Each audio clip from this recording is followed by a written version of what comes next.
part 37 on the Lackawanna Cut-Off, where we interview the great Mike Wikman.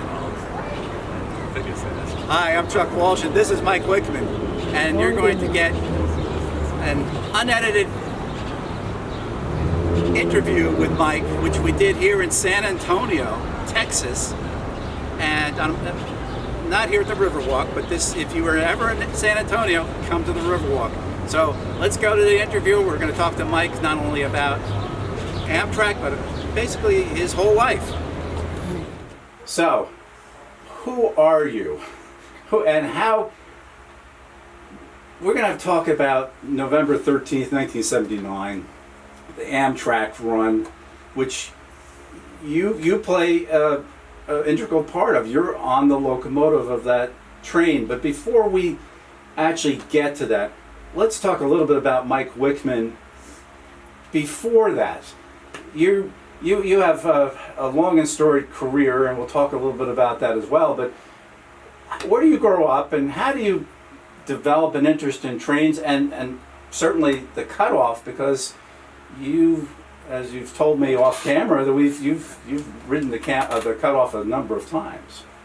I was born in Scranton, Pennsylvania in 1934, so you can imagine how old I am. I'm so old I can't count that high. But that started me when I was about approximately 4 years old, so I was told by my father. I wanted to get out. I heard all this noise of steam locomotives. I didn't know what they were at 4. I don't believe I did. Well, Clark Summit is up on the Cut-Off of the Pennsylvania Cut-Off. Right. We're going to talk about the New Jersey Cut-Off, but I was born where the Cut-Off was down in an embankment. And that was my first, from that point on, I always wanted to be a locomotive engineer. My father took me down, I watched these steam locomotives climbing with the coal trains and 3-cylinder steam engines where you got that off chugging noise. But it was really a great life as a kid.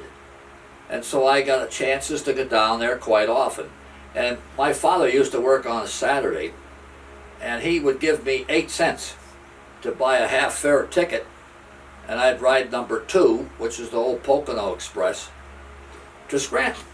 And I would spend until noon at the station in Scranton, Pennsylvania, watching trains, steam engines. And I got to know engineers where they let me ride the steam engine in the terminal, Scranton terminal. Well, that started me, but without going into a long spiel about me, I'm just an old rail fan. I mean, I started out, I always wanted to be a locomotive engineer, and I was very fortunate. God gave me a good life. He gave me what I wanted. I always wanted to be an engineer, and heck, that was a long time to think about as a kid. But what I did as a kid, when we're going to be speaking about the New Jersey Cut-Off, I remember those days like it was yesterday, where those engineers, I could even name their names today. Ambrose Coughlin, he was an engineer out of Scranton that rode across the New Jersey Cut-Off. And that's where I first learned what the New Jersey Cut-Off was. And I used to ride the steam engines, which were the 1600 class. They were the 484 Northerns, or they had 5 Hudson locomotives, the 1150 class. And they had big 80-inch drivers. And I remember going across the Cut-Off with John Bleischer, an engineer out of Scranton, at over 100 miles an hour. The reason I'm saying over 100, the speedometer went to 90, and that's as far as it went, and it started to shake like this. And of course, John had his watch out, and he would whisper, you're now whispering on a steam locomotive going 100 miles an hour is almost deafening. He would yell in my ear, he would say, well, we're doing 103 miles an hour, or whatever. But was over 100 miles an hour, many times going across the Cut-Off. I mean, I've had a wonderful life. I've spent my whole career from at the age of 4 all the way to, I'm into my late 80s right now. And so the good Lord's given me a wonderful life. Even in the Army, when I joined the Army in 1952, went to Korea, I was an engineer in Korea. But I put on the Army that when you join the Army, it says, what jobs do you want to do? And I put railroad, railroad, railroad, and I got the railroad. They assigned me to Fort Eustis, Virginia, and trained me as a diesel locomotive electrician. But when I went to Korea, they were short of engineers, and I went up to C Company and asked them, could I be an engineer? I was 18 then, 18. And they said, well, wait till you hear this. They said, you better not be lying to us. We need engineers bad. And he says, you're 18 years old. What does a snot-nosed kid like you know about a railroad? And of course, I had to prove it. So they sent me out that night with the road foreman. And we had road foremen in the Army. They didn't use that title, but they were like, so Sergeant Collier, who was a road foreman for me, he said to me, how do you know anything about a locomotive or how to run trains? He said, now, if you're lying to me, he said, you're gonna wish you didn't. So I was kind of afraid. Well, he's asking me questions when I get on the locomotive down at Choi Yang in Busan, and he's showing me different things. He'd say, what's that? What does it do? What's that? What does it do? What's that? What does it do? And I'm answering him. How did I know that stuff? Because I listened to other engineers when I was a kid. They taught me things. I knew how to fire a steam locomotive. I know how to fire it today. Because you never forget those things. Unless you got Alzheimer's. Well, I don't have that yet, thank the Lord. But it's been a great life. It's almost a dream. That's why I wrote the book. Because my daughters kept telling me, what did you do all your life? I said, you don't know what I did. I went out to work on a railroad. But what did you do? That's what they asked me. So, being in Clark Summit, Pennsylvania, the first part of my life, I lasted until I was 11 years old, and my father got transferred to Buffalo, New York, and I ended up on the Pennsylvania Railroad at East Aurora, New York. Now, the Pennsylvania is altogether different. There are steam locomotives at that time.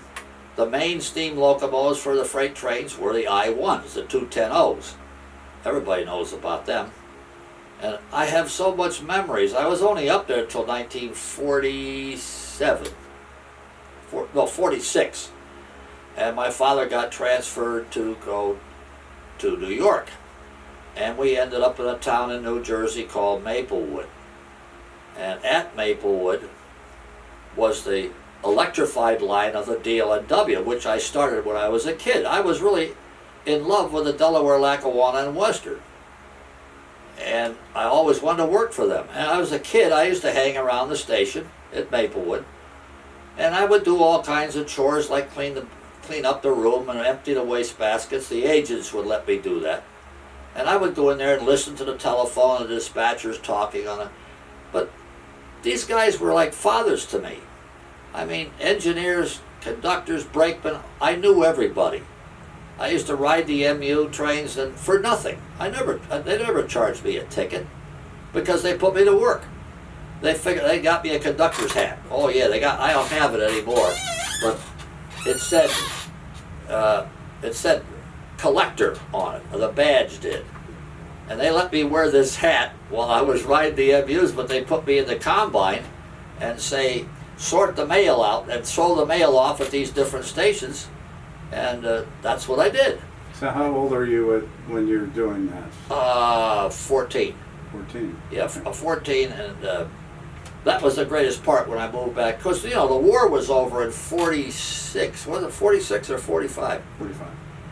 And I remember, I remember getting my mother's frying pan and a couple of spoons and going out on the street and bang the frying pan with these spoons. That was the end of the war. We were celebrating the end of the Second World War.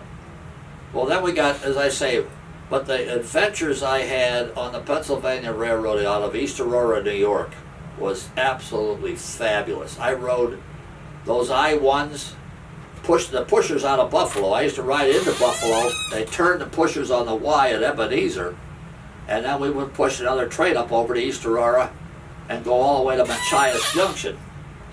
Well, Machias, Well, in the wintertime, of course, look at Buffalo, New York is in the snow belt.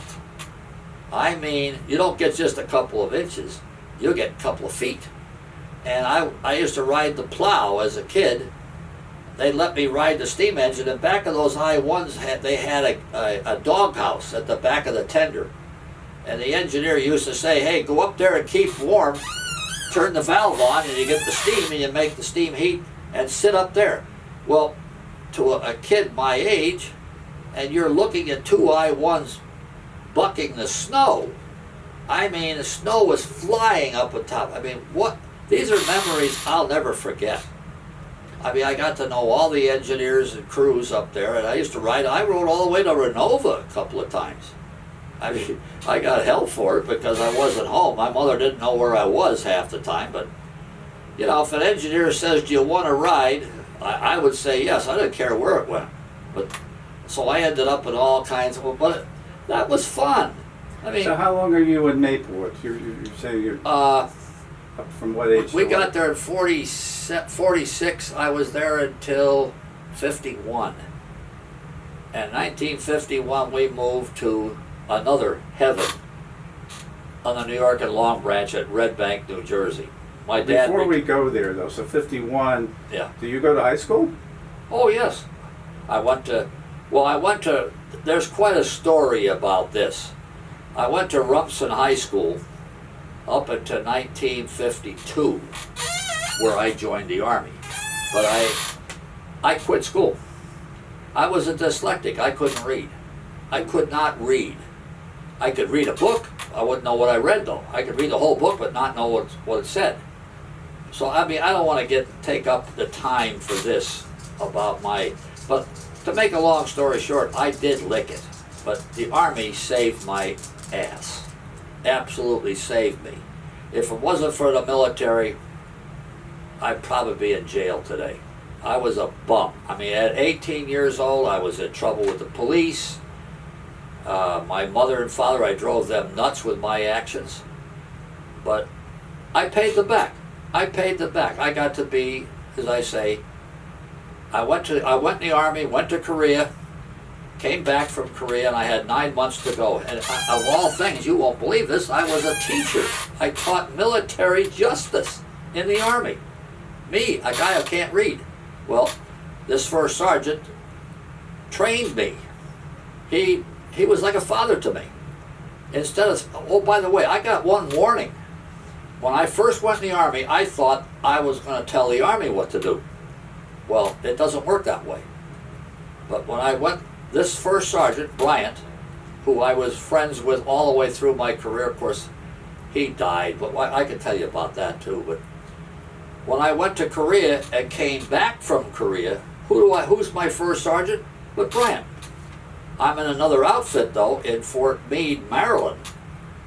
And we were on the job training. We would go to the B&O shops at Montclair, and I was a sergeant then, and I would take my men down to the diesel shop at Montclair in Baltimore and assign them different jobs. It was on the job training with the B&O. The B&O was very good about that.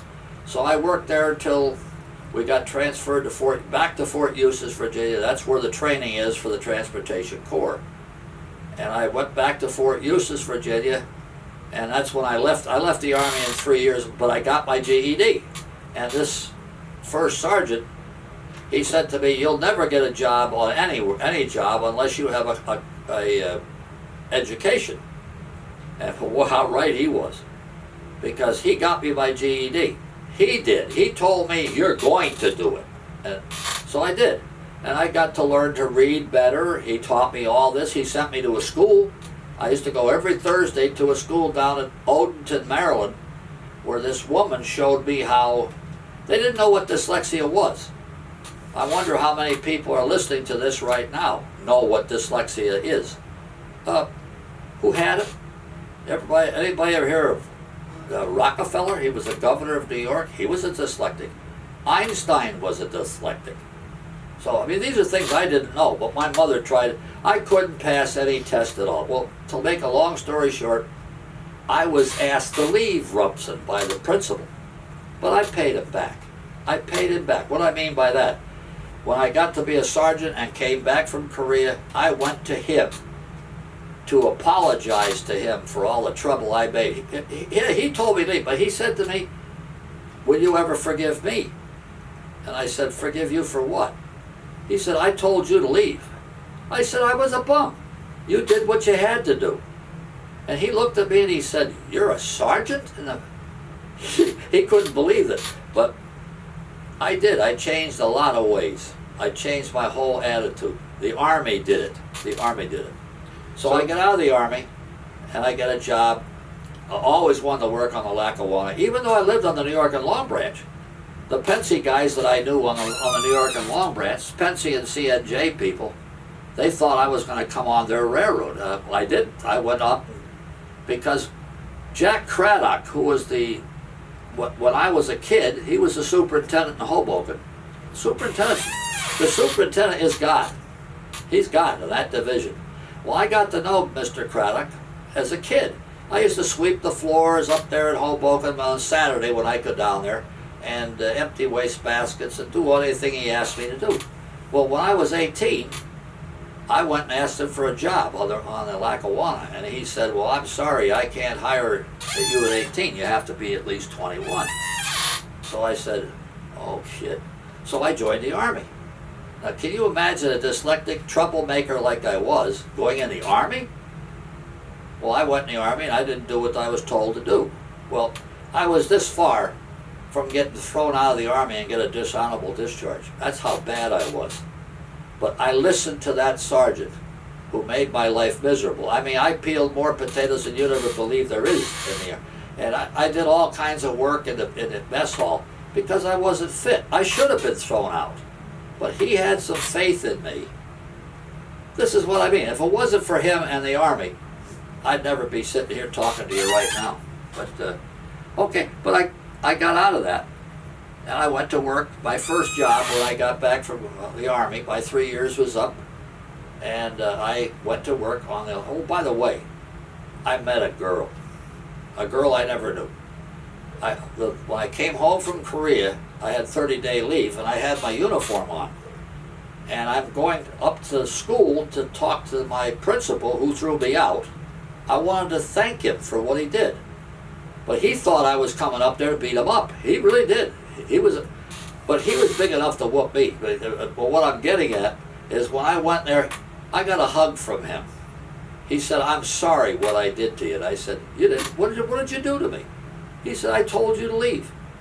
Yeah, but that's what I was fit for. There's nothing wrong with what you did. It's me. I came up here to apologize to you for the actions I gave you. Well, we were good. He said to me, "What can I do for you?"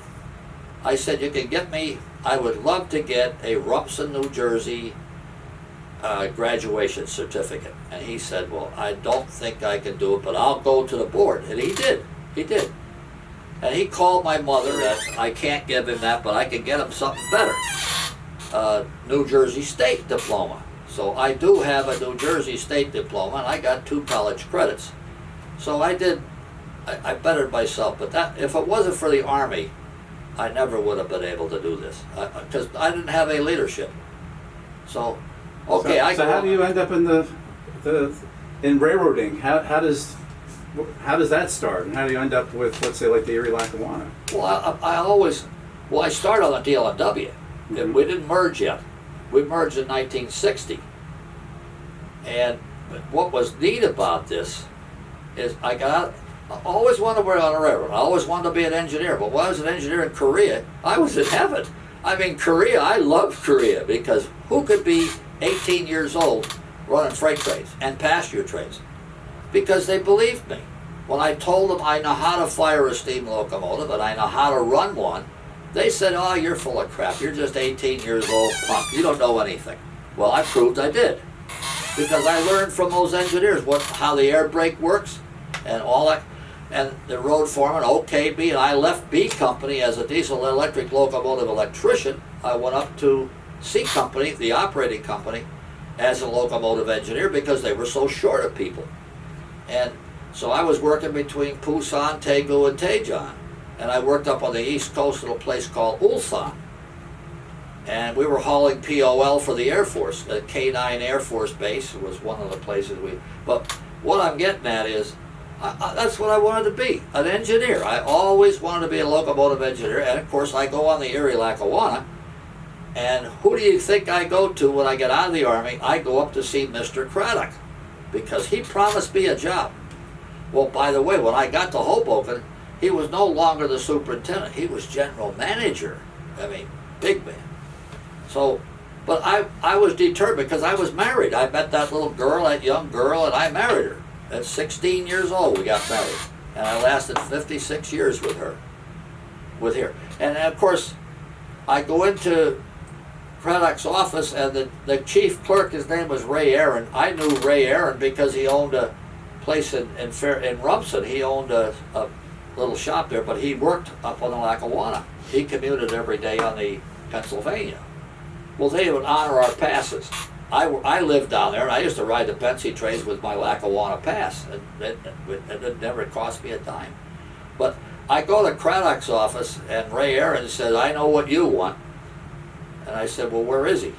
He said, "He's the general manager now." I said, "Well, I still want to see him." So he goes in there, and he says to Craddock, and Craddock says, "Come on in." So I come in, and he says, "I know what you want." He said, "You want to be a fireman?" "No," I said, "I want to be an engineer on this railroad." He said, "What did you do?" The time, I said, "I was in the Army as a locomotive engineer." He said, "Hey, this is great." So he called the road foreman, and that's Chet Krevling. He called him, and he said, "No, we're not hiring people." Of course, this is October. This is the worst time to get a job on a railroad, is in October, because all the vacations are over. So he said, he looked at me and he said, "Will you go anywhere?" Well, heck, I was married. I needed a job. I said, "Yeah." "You'll go to Scranton?" "Sure, that's where I born and raised." So I said, he said, "How about Buffalo?" So he called the 3 road foremen in those 3 different divisions, and they weren't hiring. But the door was open, and a man walked by the door, which was a guy named Ray Carroll. He was one of them. He walked by, he said, "Come here." So he comes in and he says, "You need anybody?" Because I knew him. When I was a kid, I used to hang out at South Orange Tower with Jimmy Stanton. I knew all the dispatchers. Well, he was the chief dispatcher. So he said, Craddock said, "You need people." He said, "I need people so bad." He said, "Here, you got this guy right here." So I got a job as a towerman. A towerman operator was my first job on the DL&W Railroad, not the Erie-Lackawanna yet. So they shipped me to Montclair, and I knew who was up there. I'm trying to think of his name, but right now hey, at this age, I'm lucky I can think of my own name. But I go to Montclair, and I post up at Montclair, and I get qualified. But a lot of stories goes along with that one too. But the next place I went was Walter Killelea down at Roseville Avenue, and I was a towerman there. Then I go to Orange, New Jersey with, what the heck was his name? Norman Reddy. He was a towerman there, and I got qualified in those. Then they send me to Newark to qualify at Newark, and the towerman that was there. Is he high and wide? Huh? Norman Reddy? Yeah. High and wide, yeah. Yeah. Okay. You know him? No, but his name came up. Artie Erdman was talking Arthur about. Erdman. I knew Artie Erdman there. Sure. Artie was just a little kid when he came in. He was a towerman. Of course, at that time I was just promoted to an engineer. But this is funny. I mean, I'm bringing up names because some of you guys that's looking at this probably will know these guys. And Norman and I got to be the best of friends. He was kind of a rail fan. Of course, I've always been a rail fan. I mean, but when you get to be on the railroad, you got to stop that because they don't like rail fans on the railroad. So I had to kind of keep it low. Oh, well, it's funny. When I first got, December of 54, I got my first job as a locomotive fireman in Hoboken. Chet brought me over, and so I'm now a fireman.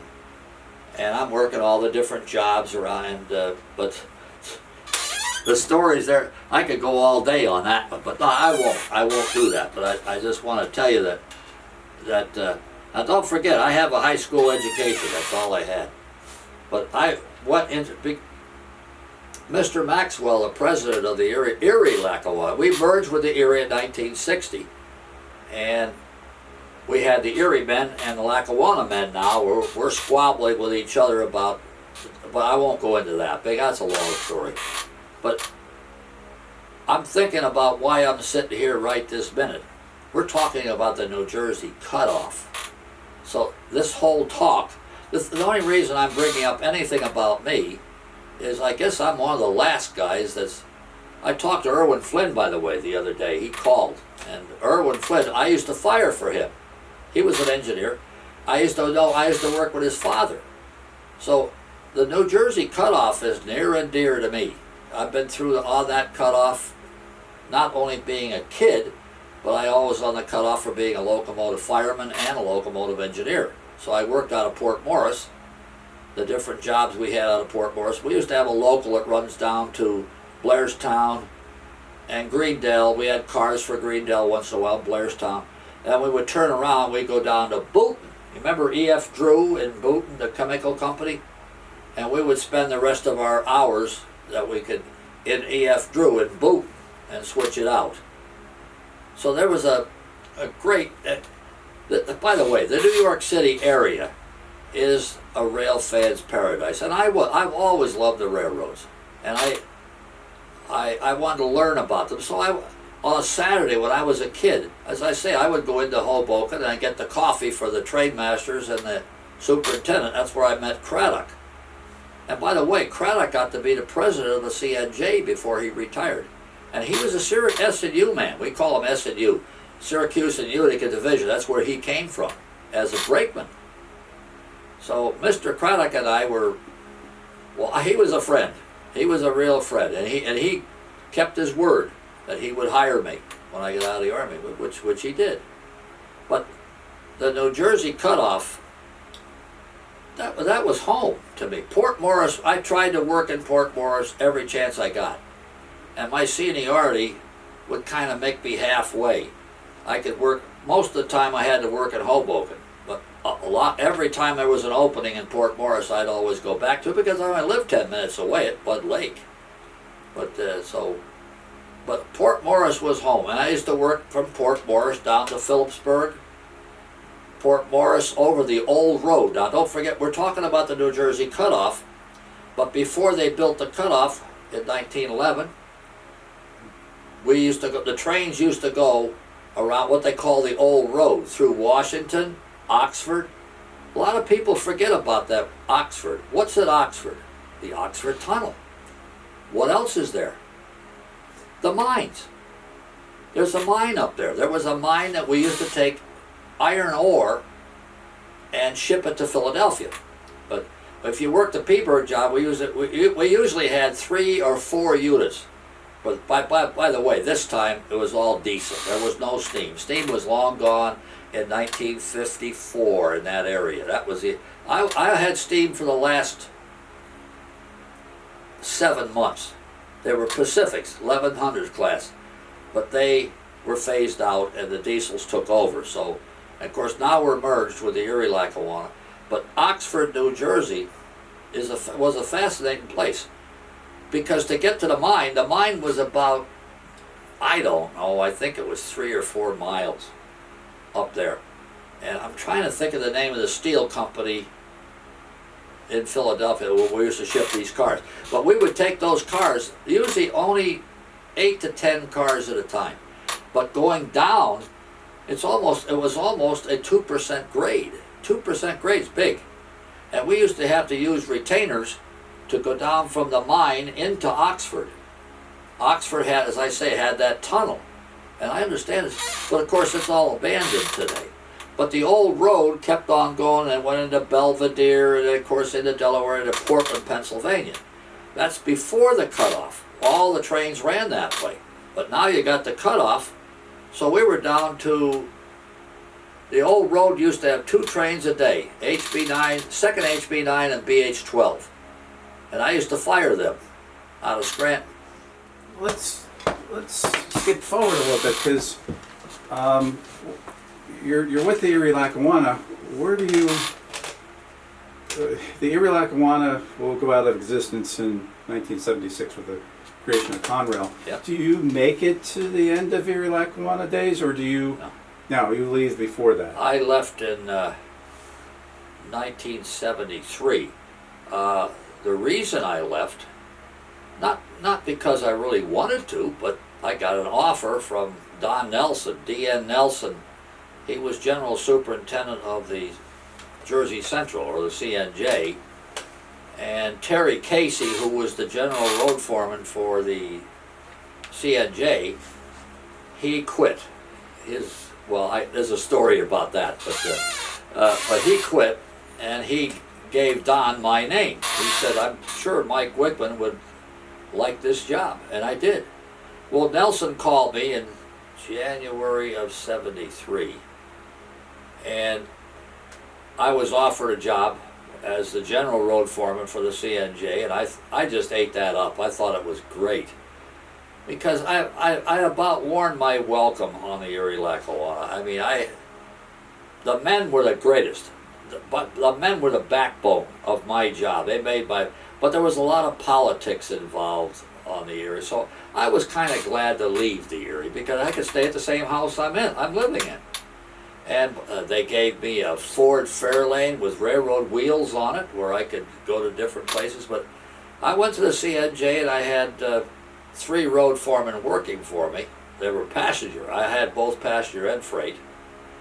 And it was the greatest part of my life was that railroad. It was more of a challenge because we were bankrupt and we all worked to keep the railroad going, and I had the best bosses. Well, I had good bosses, no matter where I went. I had good bosses, but the CNJ, I loved working for Nelson because I was doing things there that I never would have had the opportunity to do on the Erie-Lackawanna because they gave me the power to do things, to change things. When I first went to the CNJ, I got, and by the way, this still has something to do with the cutoff. So, we're not talking about something away from them because, well, what's the CNJ got to do with the cutoff? Oh, second HB9. Well, what about these 98 and 99 that used to run the Scranton? Came off the CNJ at Chester Junction? Yeah, those were trains that were started on the CNJ. And guess who got a chance to, well, who qualified CNJ crews on the Erie-Lackawanna? There's the letter right there. I was given from the Erie-Lackawanna permission to qualify CNJ crews on the Erie-Lackawanna. Who ever heard of this? I was qualified on a foreign railroad. Well, the letter proves it right there because Wogan wrote a letter to my vice president saying that I am qualified to do it, and I actually qualified CNJ men on the Erie-Lackawanna, which was a rare thing. I mean, I've never seen anybody else with a letter that could do that and get away with it. I don't know how he did it, but they did. But the CNJ was more of a challenge to me that I would never have anywhere else. And they gave me, well, the superintendent, Nelson, we were running a train, we, being the CNJ, was running a train from Jersey City to Scranton. At Chester Junction, we went over to Erie-Lackawanna. Well, who created all this? Well, my boss, being the superintendent, Don Nelson, he had long hair. How many times have we seen a superintendent anywhere in the United States with long hair? Well, they made an insulting term, they, being the Erie-Lackawanna, made a very insulting term to my boss about calling him the hippie superintendent. Well, Don was furious about that, and he said, from now on, you're going to the meetings over in Hoboken. You know those people, and you could, well, what do you think they thought when I walk in there with the Erie-Lackawanna superintendents that I worked for? They were my bosses. I walk in there and I got all I can say about, I had the power to deal with them. And Don told me, you just go over there and handle this. And I did. But working with, well, with the politics, boy, that blew their mind. When I walk in the room and they're saying, where's Mr. Nelson? I said, well, Mr. Nelson's not coming anymore. He's sending me over here. So I was dealing with well, a lot of politics went on. But the CNJ was a absolute... Of course, now, don't forget, where's the CNJ go? Well, at that time, the CNJ abandoned the Pennsylvania division. So now the Jersey Central is strictly in the state of New Jersey. But what about the New York and Long Branch, where I lived in Red Bank? Well, I didn't live in Red Bank anymore, but well, what I'm getting at is I was also the road foreman for the New York and Long Branch. That was also my responsibility. And another one, the Lehigh, New England. I didn't even know I was a road foreman, but my name was in their timetable. And I found out that, well, of course, we all know what happened to the L&N, but the New York and Long Branch was passenger service, and they also ran a sand train from Jersey City all the way to Bridgeton, New Jersey, because they were building the New Jersey Turnpike at that time, and the Garden State Parkway. So the CNJ, what has that got to do with the cutoff? A lot. We ran our train, a CNJ train over the Erie-Lackawanna with trackage rights to Scranton. And that was the big thing. We ran across the New Jersey cutoff. So I had New Jersey Central engineers, conductors. Well, I don't know if anybody remembers that I've heard in your past episodes about the runaway of the cement cars that ran away from Port Morris all the way down to Slateford. And, well, 1958. Yes. August 1958. Well, on the CNJ, this train, ES-99, is going to Scranton. We got two SD-40s, CNJ, and that Point Gap curve. I'm riding that train to Scranton, and we go across we went across, we had two trains that day, two trains running on the cutoff. I went across the Point Gap curve at 40 miles an hour.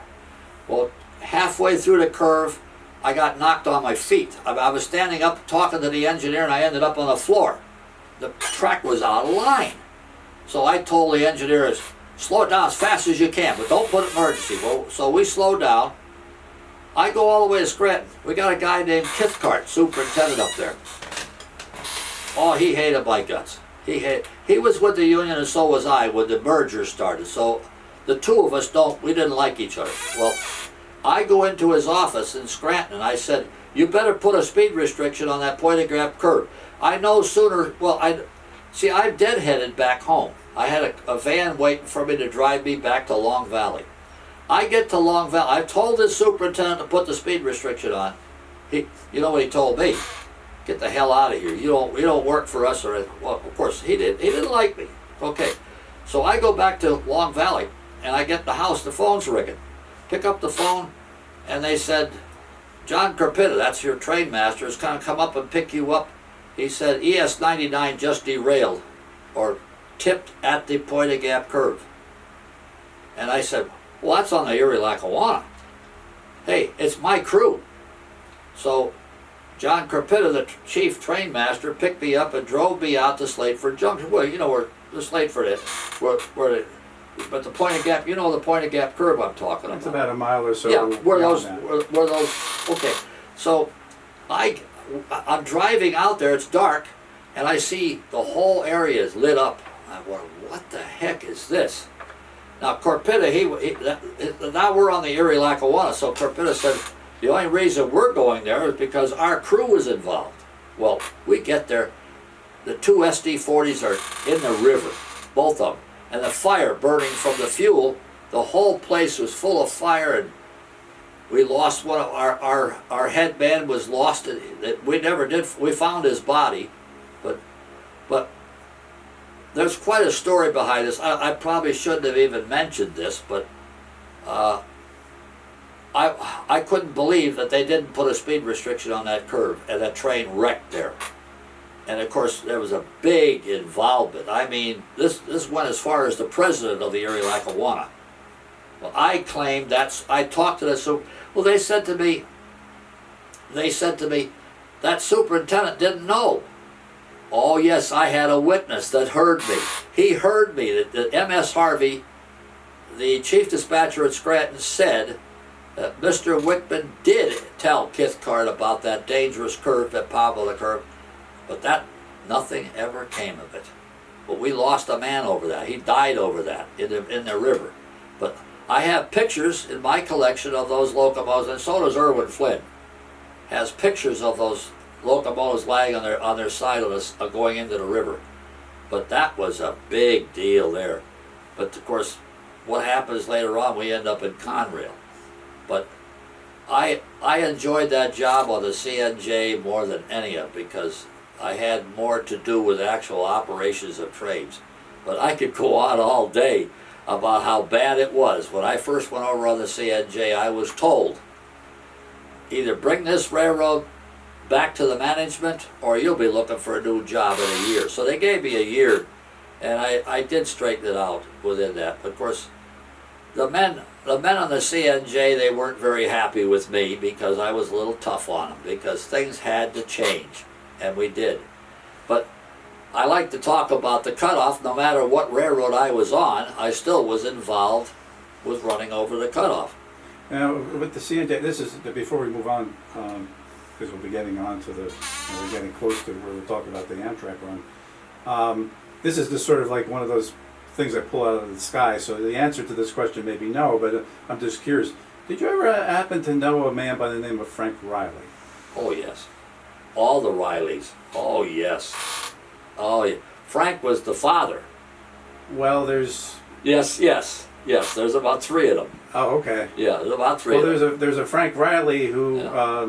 It plays an integral part with the preservation of the cutoff in the 1980s yes. with Morris County. Oh, yes. Oh, yeah, I remember him. In fact, I sold him an album I made of all the ticket forms on the Lackawanna and Erie-Lackawanna. Frank has them. He has my whole album. It's a big one. Uh-huh. But I figured, hey, my collection was getting so big, and I got transferred all the time. One go to Meadville, back here. So I got rid of all, but I have a little bit stuff left. That's about it. But hey, the whole cellar in my house in Flanders was full. I mean, in Long Valley was full of timetables, rule books, all kinds of railroad collections. I had headlights, and bells, and all kind of. It's all gone today. So Yeah. where do you? So Conrail comes along. Of course, the CNJ, the Erie-Lackawanna, Penn Central, etc. Yeah. All end up in this entity called Conrail. Well, Where do you end up when that takes place? Oh boy, this is the best part of it. This is the best part of my career, was Conrail. I didn't want to work for Conrail. I knew those people. They were Penn Central people. To me, they're a bunch of wackos. They used to brag about they work 26 hours every day. They bragged about it. I said, you're nuts. There's something wrong with you. So I didn't want to work for Conrail because they were either New York Central. So here, but yet, who was the CNJ? We had a guy named R.W. Timpany. Timpany was the trustee. We were broke. We were bankrupt. The CNJ was.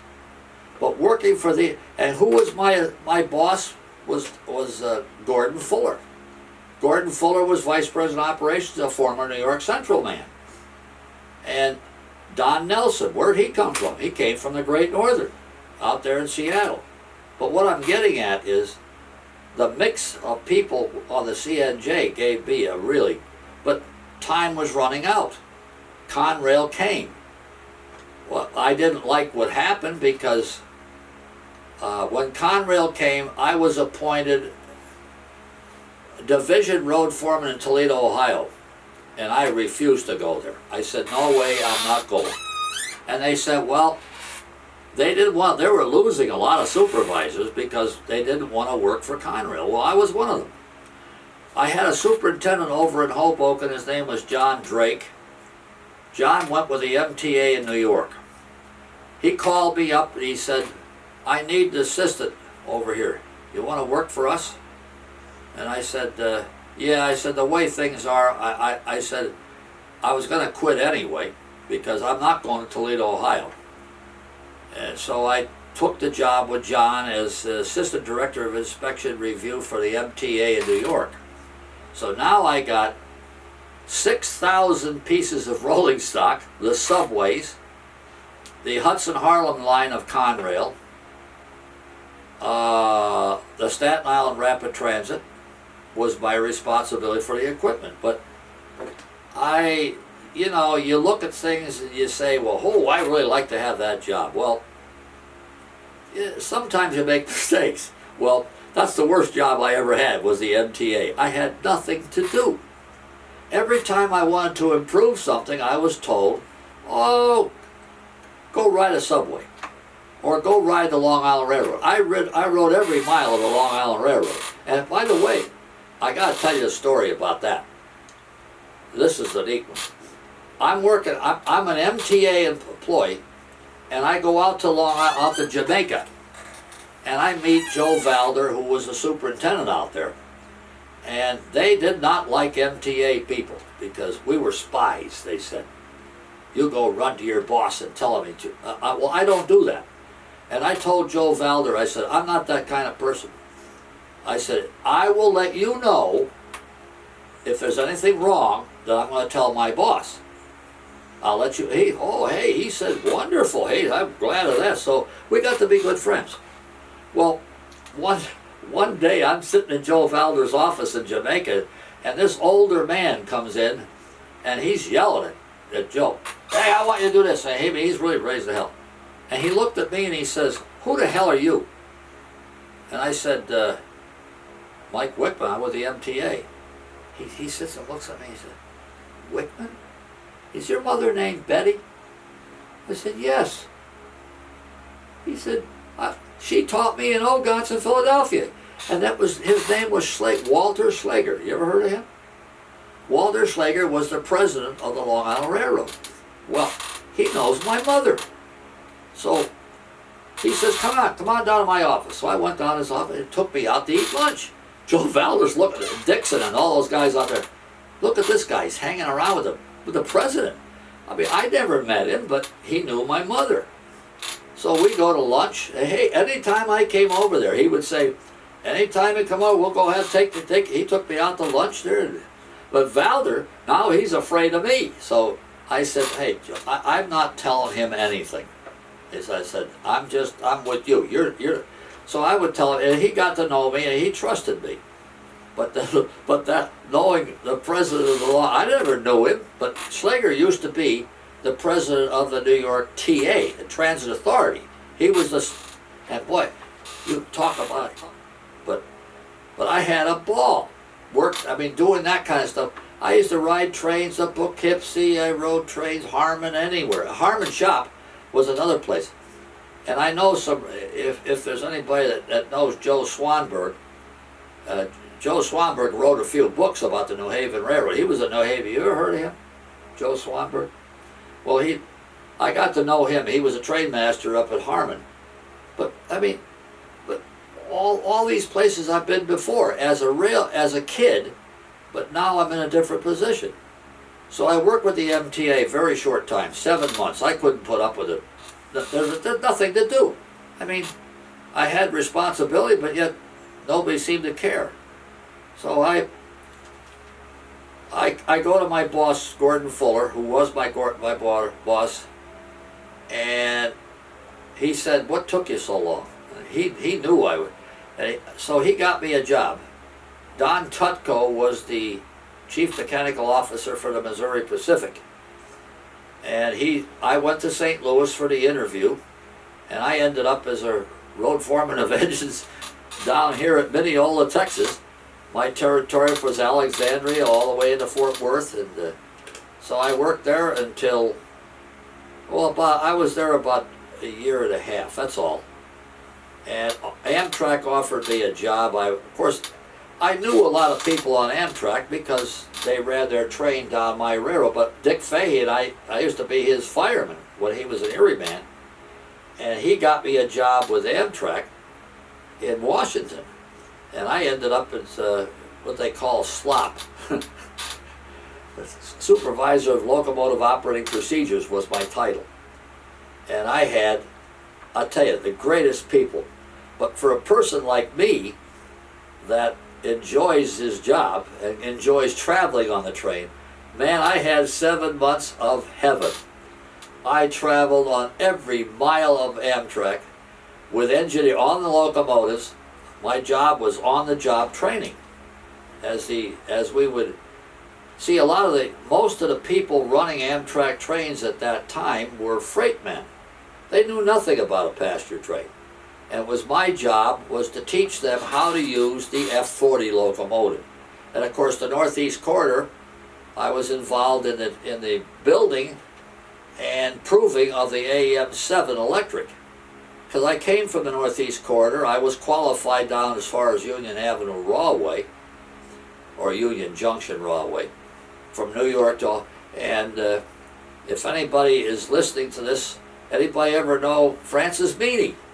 Francis Meany was the rules examiner for the Pennsylvania Railroad in Penn Station, New York, and I had to qualify through him. But Francis Meany was he was a wonderful guy. We got to be the best of friends, but I'm working for Amtrak now, and I'm actually running trains. I had to. Every 6 months, the engineers that are running Amtrak trains in the corridor, they could go back to Conrail if they wanted to. Well, a lot of them would be, well, they didn't get the money they said they were going to give them, so they go back. So I get a call in Chicago to get out here as fast as I can. I was running trains between Penn Station, New York, and Washington, D.C. Oh, that's an adventure, with the GG1s. Of course, we didn't have the AM7, we had a G's. So between the Northeast Corridor, I loved that place, and I was out there a lot. But the general road foreman out there wasn't very happy with me being on his territory, but that's okay.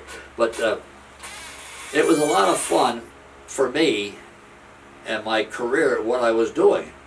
So I worked for Amtrak as a slop, and then I went.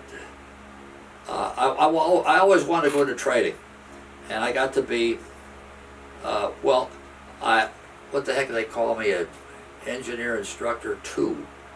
So I had a boss there, Steve Cavalier, wonderful guy. I mean, I really enjoyed working as a instructor. Can you believe this? Here I was, a dyslexic, I couldn't hardly read, and I'm now I got to be assistant manager of engineer training. Me? Hey, I did it. But the same thing with, I know I didn't, I'm going back a little bit. I said the president of the Erie-Lackawanna, Maxwell, said in a bulletin that nobody would get a job in management unless you had a college degree. Well, I didn't have a college degree. And when I was asked about becoming a road foreman for the Erie-Lackawanna, I told the bosses, the vice president of operation, Digtel, was right there in the room with Downing, and he said, well, I told him, I said, I can't take that job because I don't have I don't have a college degree. Well, the vice president of operation, Digtel, who happened to know my grandfather, played golf with him in Scranton. Digtel came from Scranton, but Digtel said, I'll worry about that. He said, do you want the job? And I told him, of course I do. So I never thought I could get that job, but that's how I got to be a road foreman. And I was more or less a road foreman really the rest of my life. I mean, I did what road foreman people do. But going on, I know I'm jumping around, but I hope you can understand what I'm getting at. But when Conrail took over, I left. I went to the MTA. From the MTA, I went to Texas. Here, where I'm living right now, I'm in San Antonio right now. Been here for 37 years. So I went to work for the Missouri Pacific and ended up on Amtrak. And from Amtrak, I was I was taken out of training, which I didn't want to do. But my boss, my mentor, he asked me to take the job in New Orleans because he doesn't have anybody else in the operating department that knows how to do this. So he sent me to, like a jerk, I gave up the job I really enjoyed, training, and went to New Orleans, Louisiana. I had to move my wife and family from Chicago, where we were living in Chicago for 13 years. Then we moved to New Orleans. And don't go to New Orleans if you don't have to. That is the dump of the world, I tell you. But I put up with it for about 2 years, and I had enough of that place. I had good bosses though, but I had 2 bosses. You can't work for 2 bosses. So, but that was forced on me. So I went to my boss, Ed Morris, and I told Ed, I said, if you don't get me out of here, I'm going to quit. I can't take this New Orleans. It's a dump, it smells, it stinks, the whole place is, I was so glad to get out. So he said, well, where do you want to go? And I said, well, we open a crew base, why can't we open a crew base in San Antonio? And he said, no, you got to go to Houston. Well, Houston is just as bad as this is as far as weather. Hot, humid. Houston is just like New Orleans. You take a shower 3 times a day. But that's another story. So, but I coaxed him into a reason why I thought Amtrak would be better to have me here, San Antonio. And of course I had to prove it to them. And I did. I told them, I said, see, the territory here at San Antonio is San Antonio to Alpine, Texas. We can't make El Paso in 12 hours. So we stop at Alpine. If I would have gone to Houston, we would have never made Alpine. And by the way, does anybody know what the towns look like west of here? There is nothing there. How about it, Carl? Valentine, Texas? But this is what I mean. So we had to go to Alpine. So they got figured. So my crew base was San Antonio, Fort Worth, San Antonio, Alpine, San Antonio, Houston. That was my crew base here, is what they did. So, but we couldn't. So they decide I was right. So that afternoon I get it. My boss says, get in your car, drive to San Antonio and hire all the people you need to run the crew base. So that's what I did. So I worked here until the politics. Hey, by the way, politics and I just don't make it. We just don't. I've never. By the way, I've always lost any political battle. I've always lost. I never gained. But they tell me there's politics in every bit of business. Well, maybe there is, but I don't like it. I don't like it. Never have. Well, I left Amtrak here in 1980. 80 what? No, 1990. Yeah, I quit Amtrak.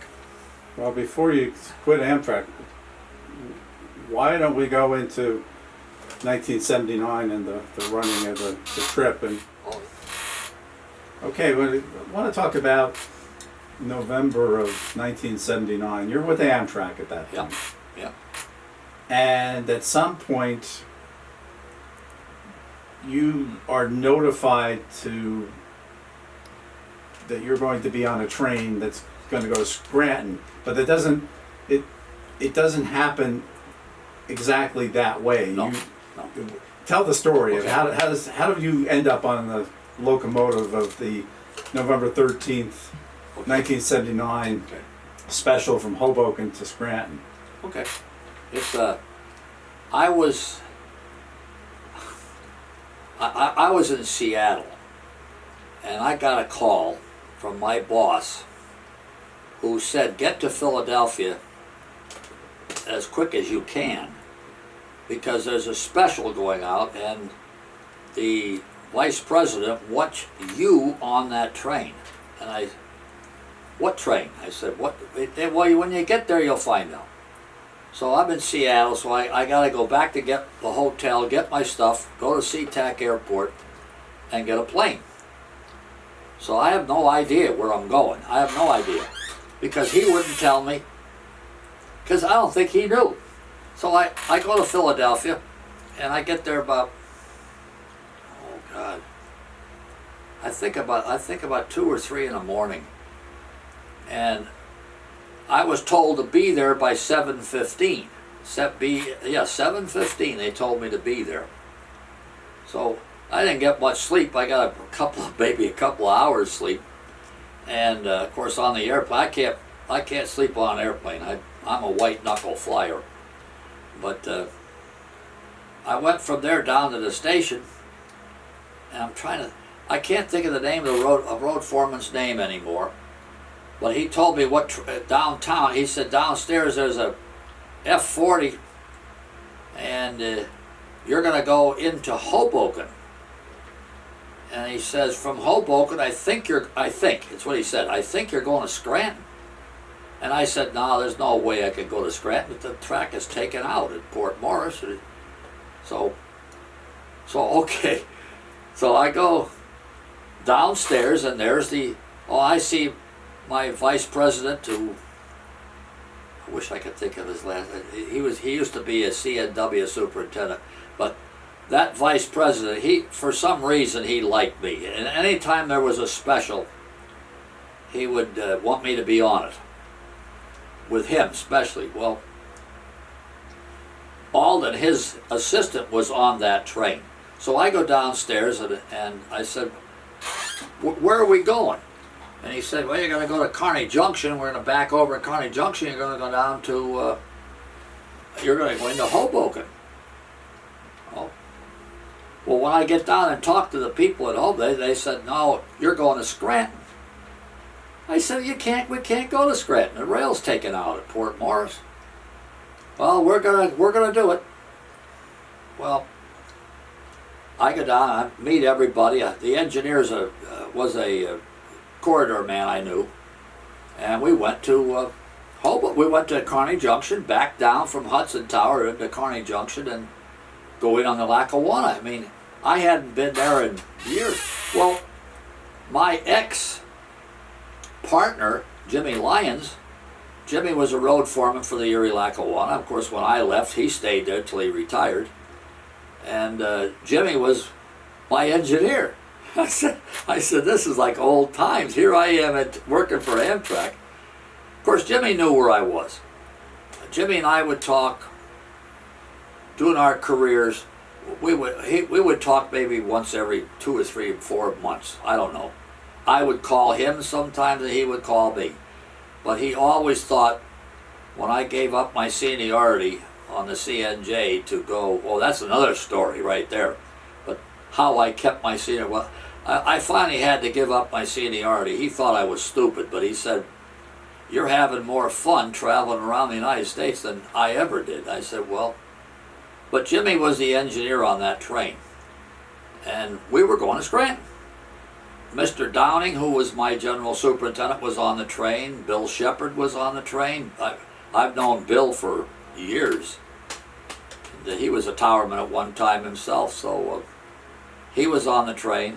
But he was working for Conrail at that time, and we had a great discussion going. But I spent most of the time on the engine because Jimmy didn't know the blended brake, how to use the blended brake, so. We had Billy Morgan was the conductor, and we went to Port Morris, but we went around the Y at Port Morris because the track was just what I said it was. The track was gone. They took the rail up right outside of UN Tower, and it was a miserable day, dark, kind of a light rain, dark, and the cutoff was. The rails were heavy rust. I don't think anything had been on that track, but we were really the last train to go across the New Jersey Cut-Off. And I don't know what the bosses were doing back in the private car, but they were. And so we were just cruising along, and Jimmy knew we were. Well, I think we weren't doing much more than 40 all the way. As I remember, I don't know if Bill hears this, he probably knows exactly how fast we were going, but we slowed down, at Greendale, really slow. We went by Green. They wanted to look at what's left of it. And Johnsonburg, we went through there kind of slow and looked at. There was nothing much left there really anymore. And of course, Blairstown was the station was still there. The Blairstown station was still there. And it was a radio station, as I remember at that time. And the city of the town of Blairstown was kind of down, maybe a couple of miles away from where the station is. But all the tracks had gone. Where we used to bring freight cars out there at Blairstown, and and we went across the Paulins Kill Viaduct. I couldn't believe what it looked like at the time. Here was one rusty track, and going across this beautiful bridge that was made there, a typical Lackawanna type bridge, cement, and they had all kinds of metal. Those bridges were made to last, and they did. And in fact, they still exist today. But of course, there's no railroad on top of it. And of course, we went all the way into Pennsylvania at Slateford Junction, where we met the old road, came out from Portland. So that track was still in there, to Portland. But I think that was the end, wasn't it, at Portland? And it went over the Delaware River, but there were no tracks in New Jersey. Right. But when I talk about the old road, the old road came out at Slateford Junction. Now we're in Pennsylvania, and now the track is owned by the Delaware and Lackawanna Railroad, which is David Monteverdi's railroad. That's today, but at that time it was Conrail. Yeah, that's right. It was Conrail at the time. Of course, Conrail is the one that abandoned it. Right. Yes. But I never thought the day would ever come when I would see them abandon that railroad. I mean, what a beautiful railroad that was, the New Jersey Cut-Off. Even down to one track, it was. I used to run out of Port Morris when I was a fireman and an engineer. We used to run a train called a cementer every day. Well, if everybody knows what Portland is the beginning of the Bangor and Portland branch, which ran into a place called Bangor, of course, in Nazareth. I used to work there. When I worked in Port Morris in the summertime, they couldn't get enough people over there at Bangor, so they would call the Port Morris board for extra people, and I always wanted to go there, so I would go over and work on the Bangor and Portland for a week and deadhead back home. But the Bangor and Portland was run by, I was in the cement region of Pennsylvania, and we would run trains of cement into Portland, where the cementer, which usually was 4 FTs.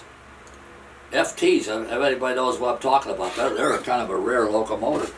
And we had those, and we would go and back the train up in Slateford and then head for the New Jersey Cut-Off, and of course into Port Morris, where the train would be broken up in pieces and go wherever. But most of the cement cars went into the New York area, Secaucus, Jersey City Yard. But that train ran every day, because all the Bangor and Portland work, they brought all the cement cars out to Portland, where we would drill them out, make up trains there. And the cementer used to go into Port Morris with, good Lord, 100 cars or more of cement. That was a big deal at that one time. So in terms of the special, the train will end up in Scranton, although it does stop in East Stroudsburg. Yeah. There's also a photograph that was taken on Pequest Phil, which would have been like between Andover and Greendale. Now, you had your camera with you. Oh, yes. So you took a lot of photos that day. Well, yeah. In fact, I think they're the only photographs that were taken on that train.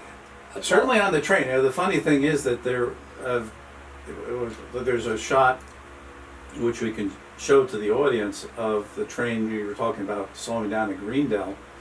There's a shot there, and at least, if not more, than a dozen photographers there, because you can see the cameras. Oh, yes. And they're I'm not aware, now maybe I just haven't, I just missed them or whatever happened to them, I don't know, but I've never seen any of those photographs. They ended up in somebody's basement or their attic or whatever, but they haven't seen the light of day. But yours did, fortunately. We get the view looking towards the photographers, but we don't have any shots from the photographers. That's right. But those guys, a lot of those people, I knew them.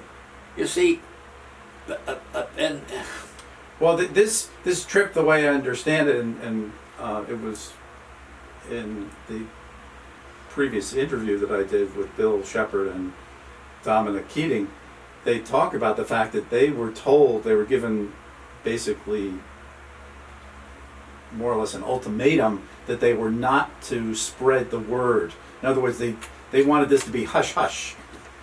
And I don't know if that was told to you or not, but... No, it wasn't, but I didn't know that until Bill told me about that later on that day when we got to Scranton, because they didn't want to know, because they were going to abandon the Scranton yard and move everything to Taylor.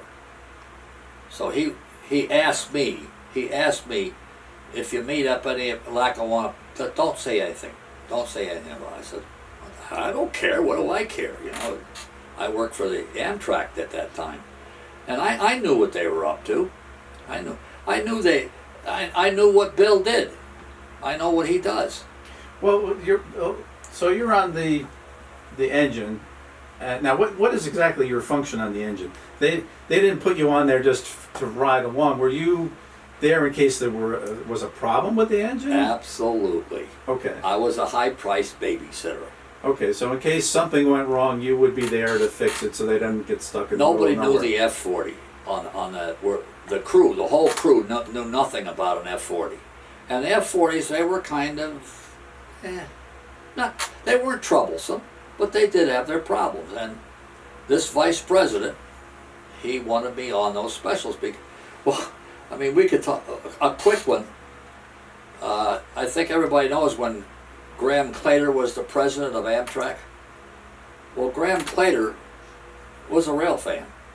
He was a rail, even though he was a president and a lawyer. But I got to know Mr. Claytor because they would send me, like one time I got a call, how fast can you get to Seattle? I said, well, how? And I said, he said, well, you better be there because Claytor's on a special tomorrow, and you better be there and ride it. Well, Claytor liked to play with the locomotives. He was a president. I liked him because he knew how to run a train. Just even though he was a president, but he would come up on the engine and ask me if it's okay if he could run the train. I said, don't ask me. That's not our employee. That's the employee of the different rail. So I would say to the engineer, I can't order him away. I wasn't his boss. You know what I mean? They were Burlington Northern people, but they respected me because I tried to act respectful. So I'd say, Mr. Claytor is the president of Amtrak. He'd like to run this locomotive. I'm not ordering you to do it. So he would let Claytor. Well, but Claytor used to look at me and say, what are you doing here? Why are you here? I said, well, the locomotive just came. I never lied. I told him the truth. I said, this locomotive just came out of the back shop, and it's the first run. So I always ride the first runs of those because he said, oh. Well, all of a sudden he's seeing me because he'd always come up on the engine. And he would say, your boss put you here, didn't he? I said, yeah. For what? I said, Mr. Claytor, you're the president. I got to get your train in. Oh, you mean the locomotives are junk, that they don't work? And you got to have a babysitter? That's what he used to call me. He used to call me the high-priced babysitter. But I said, no, we just want you. He said, well, am I better than a passenger? I said, don't ask me. I'm told. Well, he went to my boss, and they got. Of course, my boss says, why did you say that? I said, I'm not going to lie to him. He said, well, can't you tell a little story? I said, well, I could do that, yes, but But Mr. Claytor was the only president of a railroad that I've ever known that called me a high-priced babysitter. but he's right. He was right. I was there on that trip across the cutoff, more or less, to get that train to work because they knew the people who were on it. Now, what's the, if you can recall, because now it's 44 years later, it took it Yeah. out, coming up on it. And what kind of chatter is going on? Is there any kind of thought or any kind of talk of would Amtrak ever like take over the route or? That was a big thing. I mean, what kind of stuff were they talking about? What kind of stuff were they talking? What I'll shut her up. what kind of stuff were they talking about on the locomotive? I mean, were they? Did that ever come up that we might be running here at some point? Oh yes, because I had Jimmy and Morgan, the conductor, were up there. Were on the engine, so there was three of us up there. And you know when an F40 has a flop seat with a little spring on it, that's where I sat. That little flop seat is perfect for me. But yeah, Morgan's asking me because I'm from Amtrak. And he knew me when I was with the Erie-Lackawanna. He knew me. Morgan's a good guy too. Who's the locomotive engineer who's qualified to run on the cutoff, even though the cutoff is out of service at this point? Yeah.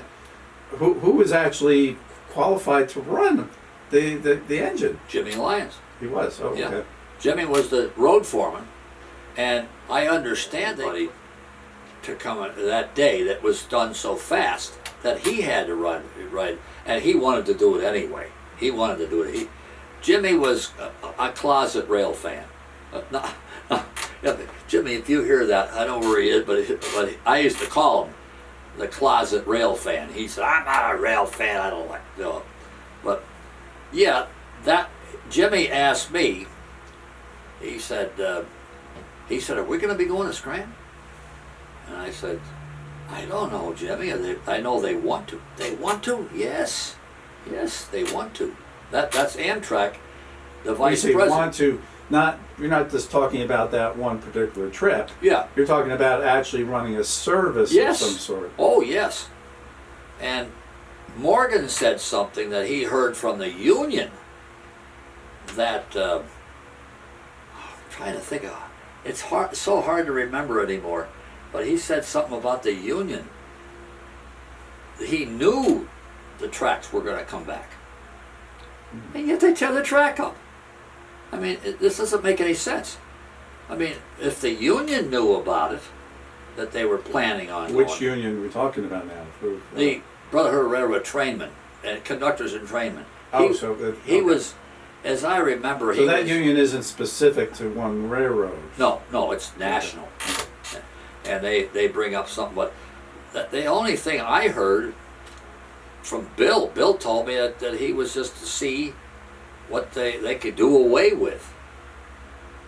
He didn't say it that way, but he said that he's up to look, because we went down on the Lehigh Valley on the way back to Philadelphia. We went back we turned the train over to the people in Philadelphia when we got finished. And I went on my way and they went on, that was the end of it. But Downing, the Erie-Lackawanna guy, as I remember, Downing got off and I don't remember anymore. Bill might know, but I think he got off in Scranton. But I stayed on the engine the whole time because of they didn't know where we got a pilot from the Lehigh Valley. It took us down around Coxton. And I don't remember anymore. We got a Reading engineer somewhere. I don't know where we got this Reading, and it took us into Philadelphia. But that was the end of the train right there. But we were the last train they said that ran over to Cut-Off. So you end up where you started the day, right? Yeah. Because you had started in Philadelphia. And it was dark. It was nighttime when we got to Philadelphia because I was dead tired, as I remember. I didn't go home until the next day, and I went home on the Broadway, as I remember. I don't mind riding trains, but I don't like airplanes. I'm not much for, as I say, I'm a white knuckle flyer. But yet with Amtrak, that's all I did is fly. But because when I came to Amtrak, they gave me a airline credit card. I said, "What's that for?" "Oh, you'll find out." I did, but I had some great times with Amtrak, and So how long do you work for Amtrak? 13 years. So that would be to what year? I 80. quit Amtrak about, I'm trying to think of when it was, 80, I think it was, well, wait, I was here, what, 91, I think it was 1991 I've been here 37 years. But of course I had a crew base here. I retired from the crew base. I came over here from New Orleans and hired everybody that had to be run train. See, they gave me being in San Antonio, they gave me a certain percentage of people. I could take 5 people from the Missouri Pacific, 5 from the Santa Fe, 2 from the Katy. That's how many they would give me professionals. I didn't have to train those people, they were already engineers. The mechanical department, I had to hire so many people. I was told how many to do that, but I'm trying to think. I had to hire my own clerk. I hired a clerk, and I formed a crew base. There was about 80 people in the crew base. That's conductors, brakemen, engineers, and we started a crew base here. See, before I came here, it was all Southern Pacific crews. The crews were employees of the Southern Pacific, and we paid them a certain amount to run the train. But now we have our own crews, and I was the first one to open a crew base in New Orleans and here in San Antonio, where those people worked for Amtrak. And so I had a crew base here, and as I say, I left Amtrak, I think it was 91, I'm not sure, but I went in business for myself. The best thing I ever did.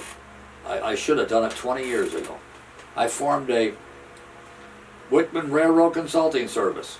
That's what it was. And I went everywhere. I mean, I had more work than I could ever handle, but it was fun to me. Being a closet rail fan like I am, I had a ball. I went everywhere. I mean, started new railroads. I went to Nebraska Central. I worked for Gil Gillette, who I talk to now. He's in his 90s. And he's in good shape, though. He's better shape than me.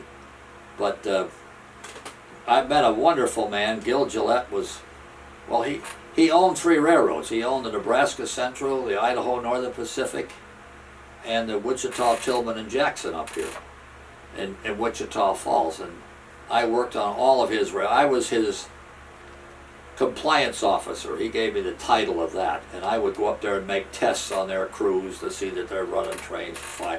And I would do a lot of training. Gil didn't believe in training until he learned the hard way, and what I mean learned the hard way, but that's what I did. And I had, in that little frame right there is 53 engineer certificates. I got 50. I think I'm the only one that has them, as many as those, but all those are there is when I was certified. See, today a locomotive engineer has to be certified, and so does the conductors. No more do you just pick a guy and say, well, you're going to be a conductor. You have to go through tests with the FRA, and that's what we did. I mean, I have and they only last 3 years.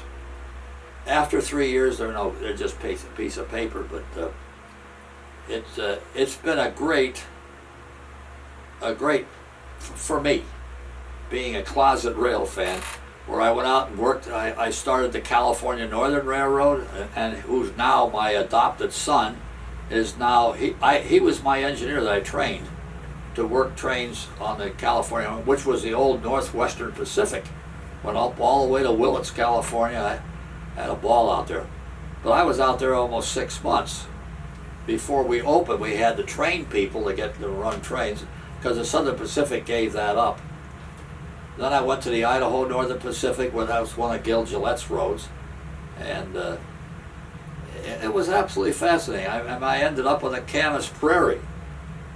And but I would work for different people that would hire me to do a certain job. They usually hired me for training to make engineers, because I had a computer. My computer there was got an air brake course in it, and I would have these sometimes 30 days of training, and well, it depends what railroad. And I worked for a mine out here in New Mexico. It was called the Navajo Mine, which is today it's not the Navajo Mine. They got another name for it now, but BHP in Australia owned it, and I worked for them.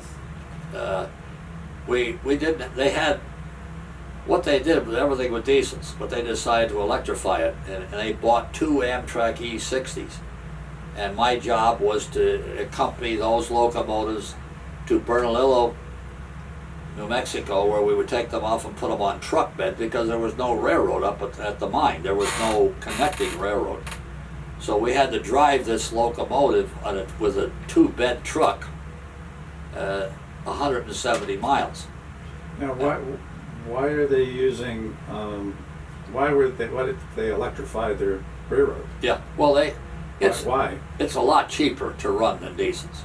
Electric locomotive, you got the substation. But the infrastructure is more expensive because you. Oh yes, but yet look at the maintenance in the long run.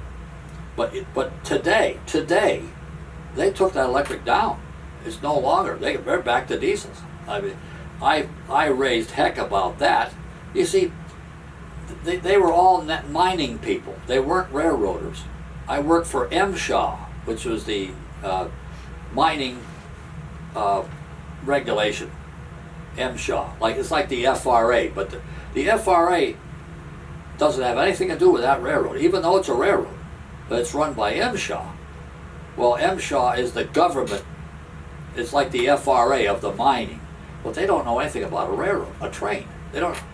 They would come on our property, and they would tell me to accompany those guys and take them. And I would say to these guys, "What do you want?" He says, "We don't even know what a railroad is." So they said to me, make our railroad FRA compliant. I said, "You really want that?" I said, "You're opening a door I don't think you're going to want." But some of them listen to me, some don't. But BHP owned the railroad, owned that mine railroad. And they put the electrification up, and we sold them 2 E60s that ran out there, and they bought 2 of the Mexican E60s. And that's when I left. When I finally retired at 82, I finally just zipped it up. But as far as I know, the electricity is gone. It's all diesel now. It's run by those GE -9s. That's what they have, 2 of them. They have 4 GE-9s out there. Well, they run 20-car trains, and you run back and forth, but they got it controlled by a control car at the rear. And that's something I did. So what are you doing now? I guess because when was the last time you were in a locomotive, or even on a train, for that matter? I guess the Border Pacific would be the last. That's when I was 82. Now I'm 88, or going on 89, so that's been quite a few years ago. But I can't. Legally, I can't not run a locomotive without a certificate, and I don't. My certificates are over 3 years old, so that I cannot run a locomotive. Even though the guys at the Border Pacific, I talk to them all the time. But even all these years. But I always told the owner, if you have a problem I could help you with, don't call me. Because I went and bought their locomotive for them. And with the diesel they have, I went up to Illinois and got it up there. I bought that locomotive for Sam. The owner there, Sam Vale, is a lawyer, and he's not interested in the railroad at all.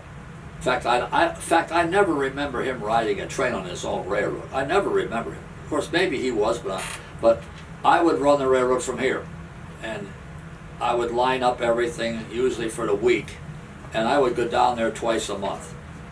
But that was the last I run a train, and I really miss running trains, but of course I can't do it anymore. But it's been fun. It's been, the good Lord has given me just about everything I want as far as being on a railroad. So I do it again. I do it again tomorrow. But it's been fun. But I miss it. This age I'm at right now, I'm at the end. But hey, I've had fun doing what I wanted to do all my life. So I can't complain. I can't complain. Yeah, it's been some bad times. There's been a lot of politics, which I don't get along with. I don't get along with politics. But yet, my friends are telling me that you're never going to stop it. And I said, well, if I had the power, I would. But, well, what I mean by politics, it's very simple. It isn't what you know, it's who you know. I think anybody who's worked in any company of any size, Yes. and of course a railroad is a company, Yeah. it's a corporation, that you're always going to run across. Sure. That just comes with the territory. But But the question I'd have yeah. for you is, though you would do it again, but what would you say to somebody, and it could be a young person, could be a woman, could be a man, of course, because women, certainly not to great as extent as males have gone into railroading even recently, but to anybody, I mean, what's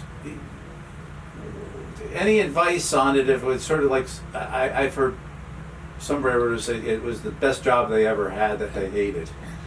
Yeah. Well, You have almost like a love-hate relationship with it. Yeah, there are many things on the railroad that are dangerous. The railroad job is a dangerous job. If you're not on a ball, you could get killed so easy. I mean, I've done some crazy things. Like, I think everybody I've interviewed and I've asked the same question. Have you ever had a close call? And everybody has had at least one, if not multiple close calls. let me tell you a quick one. For everybody, I think, is watching this knows what the Gladstone branch was. Well, I was given the Gladstone branch. My boss said, that's your railroad. Anything happens on that, you're going to be answering for it. So I lived at the end of the, okay. We had a winter. I'll try to make this quick. We had an ice storm. The agent, Bob Panisi, at Far Hills, came to where he was a ticket agent. He called me at about maybe 4, it was earlier than that, maybe 3:30. I don't know what he was doing there at 3:30, but AM. we all came out early because when they had ice storms or storms, my snow station was Gladstone. The dispatcher would say, hey, we're going to have a blizzard tonight, go to your snow station. Mine was Gladstone. Well, you'll get a kick out of this about what we do to run trains. I worked with Frank Flynn in Hoboken. He was the passenger terminal train master. So we all use Frank as kind of we go talk to him. Okay, I go down to Far Hills. He tells me there's a wire hanging by his office. Well, when I got there, it was the catenary. The trolley was hanging by his office. And I said, God, don't go near that thing. It's 3,000 volts. And we got passengers. Well, the first train out of Gladstone is 400. That usually left at, I think it was 5:30. I'm not sure of the time anymore. And I said to myself, we got to run trains, but how are we going to run trains? And I got thinking, I called a train dispatcher in Hoboken, it's Howard Oakley. I called Howard and I said, Howard, I'm out in Far Hills. We got a wire down. He said, well, that's the end of the bread. No, it isn't. No, it isn't. We're going to run trains. He said, how the hell are you going to do that? I said, I got an idea. So I said, tell train 400 not to come past the siding unless he gets a green signal from me. I'm on the green bulb. I put a green bulb. That's for the wreck. You always use a green signal when you're at a wreckers. So I told the engineer was Lee Evans, and I told him, Lee, go at the Far Hill side and stop. Stay there until you see the signal from me. Well, so I give him the signal to come in, and he comes right down real slow and stops because the wire's hanging there. And so they said, oh, we're finished. I said, no, we're not. Get that pole on the side of that MU car. Get the pole out. So the conductor, I forget who it was, we get the pole. It's got a hook on the end of the pole, 15-foot pole, wooden pole. And I said to him, at Far Hills, where that crossing is, there used to be a little hump there with dirt, and it had grass, and you could stand up. More or less, you're where you were standing, you were about halfway up the window. And I said to this conductor, I'm not strong enough. Both of us have to do this. I said, get the hook, and we'll put the hook around that catenary wire. He said, that's 3,000 volts. I said, you're not going to get it. It's wooden pole. I said, rock it like this. Rock it. That's heavy. And we rocked it where we went. It went up the top and rolled about 2 feet from the main messenger. And I said, here we go. I said, get the heck out of town. Well, I said, go. I said to Lee, go back up to the Far Hill siding, drop the pantographs. I mean, get some speed up first. Get some speed up, drop the pans, and drop through this section, that piece of wire. It won't touch the top of the car. And we ran the whole rush hour with that. And Frank Flynn calls, how the hell did you do that? I said, the conductor and I, we wobbled at the main trolley, and we put the trolley over the top of the messenger. And so it's not hanging on touching the car. And I had them drop the pans, speed through, the last car would be on the crossing, and all the passengers got on the last car, and we ran trains all the way to, of course it takes me 4 hours to get the linemen from Harrison. Their truck was in Harrison, and they had to drive their truck to wherever the problem was on the catenary. And well, they showed up about, 9 o'clock, and the rush hour was over. So the rest of the time we were, now I got a bus. I got a public service bus to come into Far Hills until they fixed that wire. They fixed the wire, about 2 hours they had the wire fixed. But we ran trains. We ran trains when everybody else couldn't run. In the snow, we were at the snow station. What did I do at the snow station? Our crew, this is something that should be told. The crews of the Erie-Lackawanna Railroad at that time of life, if it was snowing outside, they came to work at 1 o'clock in the morning. I'd see their cars, I see the headlights coming down into the parking lot, and I'd say, what are you guys doing here? He said, hey, we got a blizzard, baby. We're going to be here and run trains. Oh, I'd say, go up on that car right there and go to bed. I'll wake you if I need you. Well, we got an ice storm. How do you run a passenger train with a pantograph touching a wire that's full of ice? So what I would do, go in that car, I'd say, hey, I need 4 people. 4 people. Get up on ice. What I did is shut the whole catenary off in the yard at Gladstone, and they would get up and chop ice off the pantographs of those MUs so we could run trains. And they did it for nothing. I had one crew, I'd say, I want you to go run between here and Summit, back and forth, all night long with that ice cutter pantograph up, so you keep the wires clean. So the next morning, we ran trains. They might not have been on time, but we ran trains. I remember when I lived in South Orange that the same thing would happen. It'd be like and it was with the old MUs they do this. Yeah. They run, I think it was a 6-car train, and it would go up one track, and then it would come back. Yeah. Maybe an hour later on another track, and then they had 3 tracks, so then would go down the middle track, but eventually over a period of several hours, it would have the train would have gone through at least once or twice. Trains. Sometimes I think it was more if it was snow, it was clearing snow, or at least keeping the rails kind of clear, just to keep it. Not so much of the catenary, but if it had been an ice storm, I could see where they. You remember the ice storms we used to have up in New Jersey? My God! I know there were a couple of bad ones, and those could really play trees havoc. would come down, and And New Jersey Transit has had lots of problems, but I don't remember them necessarily doing that, where they'd run I don't know what you would call it, like a deadhead run or whatever. Yeah. It would be. Where it would just be running back and forth just to keep the railroad. Yeah, that's what I would do in Gladstone, and I would call another crew to replace the ones that going up back, because they're on time. They can't make their assignment, so I would get another crew, which I had plenty of time. But but those ice storms, I mean, well, storms we used to have, but we did crazy things. But my boss said, you broke every rule in the book. Baloney, I did. That's a safety rule. You don't go grab catenary wires. I mean, but I know what those poles would do. They were covered with this, I forget what they call it. It's an insulated, but your hands would be kind of oily, greasy after touching. Every power car of the MUs, you know how MUs were, powered motor trailer. Right. Well, each motor car had that long 15-foot pole. And I did a lot of things with poles. When you got a pantograph that's stuck up in the wire, it's all bent and broken, you can break it off without having to go up there with the pole. I still don't know how you did this with the, where you'd have, I don't know how long a train it would be, but where you have the pantographs down, obviously you have to start the train with the pantographs up. Yes. And then pull them down. Yes. Would you have like somebody in each power car pulling down the pantographs? No, the engineer can do it from the front of the, he just press pantograph down and they'll all drop.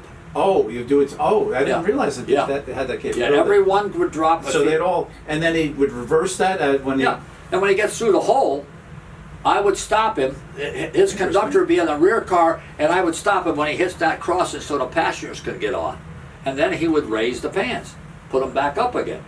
And I see the lights inside the cars going on, so I know he's got power.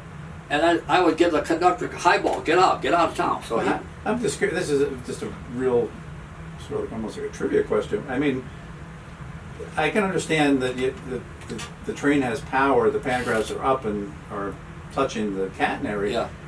But once you drop them, you don't have any power. What's powering them to bring them back up? Air. Oh. They're pulled down by, up by spring, down by air. Up by spring. The spring has a 22-pound push against that wire. Is 22 pounds. On the number 2 pantograph, the number 1 pantograph was something like 30 pounds. Now, what about that? You got to be damn careful you don't use that number 1 pan for crossover moves. In Summit, we would bring that train up in Summit. I would tell them, drop the pans and coast through, but don't leave that number 1 pan. Is pushing so hard, it pushes the wire out, and it catches on the horn on the outside, rips the whole thing right off. And I didn't want that, so I would tell these engineers, if you're going to a crossover, don't use the number 1 pan, because that's always, we used to call it the cutter pantograph. It's good for ice, but if you don't have ice and you go across, well, that's what happened that New Year's Eve. I was going home to the first party in my whole life. I was going to have a New Year's Eve party at my home. You know where I was for New Year's? In Summit, replacing we tore everything down. We tore the catenary, we tore the messenger down. The pantographs on the whole train were ripped up to this looked like spaghetti. But and I spent I didn't get home till Monday. My wife had to hold this party by herself with about 30 people there. Well, she cursed me, but hey, what am I going to do? I'm on the train and looked like a bolt of lightning there at Summit. He had to, but this is the adventures you have as an officer of a railroad. You got to make decisions, but you got to make the right ones. And as long as Downing, hey, he shook my hand. I never forget when I met him, and he said, "You're a crazy son of a gun," but he said, "How did you get that wire over the main messenger?" I said, "The conductor and I had a conductor with me.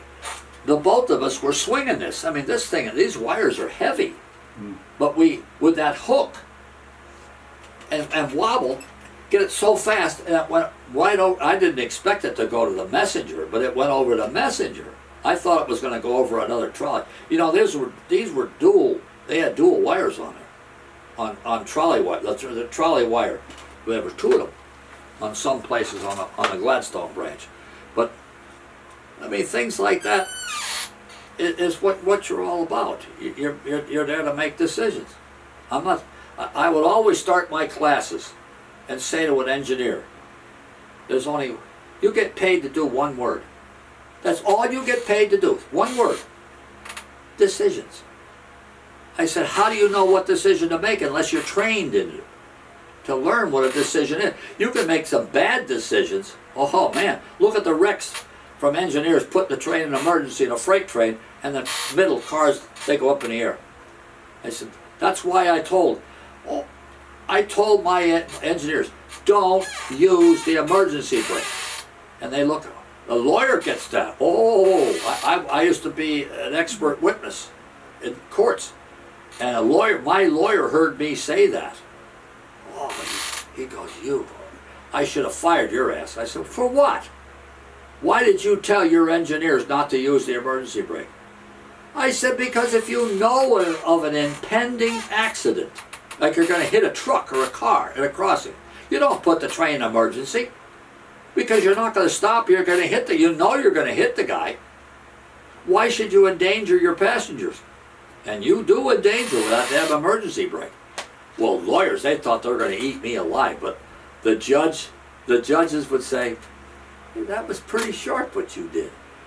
They called me back they said, you said that to your people? Yeah. I say it every class I say, don't use the emergency brake if you know of an impending accident. You know you can't stop a train going 80 mile an hour 50 feet away when some car's in the middle of the crossing. You hit them and hope you don't derail. But I mean, I've been involved in so many grade crossing accidents in my life. I used to tell engineers, don't touch the emergency, leave it alone. You're going to hit this truck, and the truck flies in pieces. So what? But if you put an emergency, you may take a train, in the middle of your train, you got some empty cars, bang, the slack axle is going to take the car right up in the air. And just use the full service. Don't use emergency, use the full service. Well, engineers all know what that means. But they would say, the road foreman used to come after me and say, you told my engineers not to use. I said, they're not your engineers. They're mine when they're running my train. They might be your engineer, but I don't want them using a passenger train and putting in an emergency when people have coffee in the dining car and it spills in their lap and burns their genitals or whatever. But, things like that you just don't do. But, when those lawyers heard me say that, I said, well, they would say, how far does it take to stop a train? I said, I don't know. What do you mean you don't know? No train is the same. I don't care what train you might have, freight, passenger, anything. I can't tell you how long it's going to take to stop a train. It might be bad weather. How about rain? Wheels are wet. You're going to go a lot farther. Depending how fast you're going. Yeah, depends on your speed. How much weight the train has. Yeah, sure. But this is all stuff. And are you going upgrade, going downgrade? Yes. Of course, all those things, on a curve. Any of those things factor. But they would say, how long? Here at court, I got the jury. How long does it take to stop that train? I say, I don't know. What do you mean you don't know? You're the expert witness. Yeah, that's why I'm an expert, because I do know what I'm talking about. Well, the judge in New Orleans, he didn't believe me. He comes over to me and he said, can you put that train together? If I come down tomorrow, can you run that train over that crossing and show me what you're talking about? I said, I'd love to. I called my boss up. I said, I got to spend some money. I got to have an extra crew tomorrow. For what? I said, I got a judge, but he's a friend of mine. He's a friend of ours. He wants to, I gotta give him credit. So I got a full crew, had to hire a full crew, and we made up a train that was going to be the Sunset Limited that day, because I don't have extra equipment, so I made up the train just as it was, and we start off we went up to Metairie, up to that crossing where the accident occurred, and we started at 50 mile an hour, 60 mile an hour, 70 mile an hour, and 80. 79 was all we're allowed. And we took the train up, put an emergency, and the white paint shot on the railroad, and we measured how far it took and he's gone, this is amazing. I said, yeah, it is. I'm even amazed at what happened, because we made full service applications and emergency applications. I was out there maybe 2 hours we had that piece of track where I could go back and forth. We had orders to, but the judge said, "Hey, I'm convinced what you said is absolutely correct." He said, "I don't know how anybody can." I said, "You can't say how long it's going to take to top that train, the one you're talking about, because you don't know what the weight is. You don't know anything about the weather." So what do? I got the conductor of that. So we spilled water on the last car. We made sure the wheels were wet on the whole. When we come the other way, dump it. Look, we slid. Some of the wheels on that train slid. They got the anti-slide devices on the superlighters. Half of them don't work.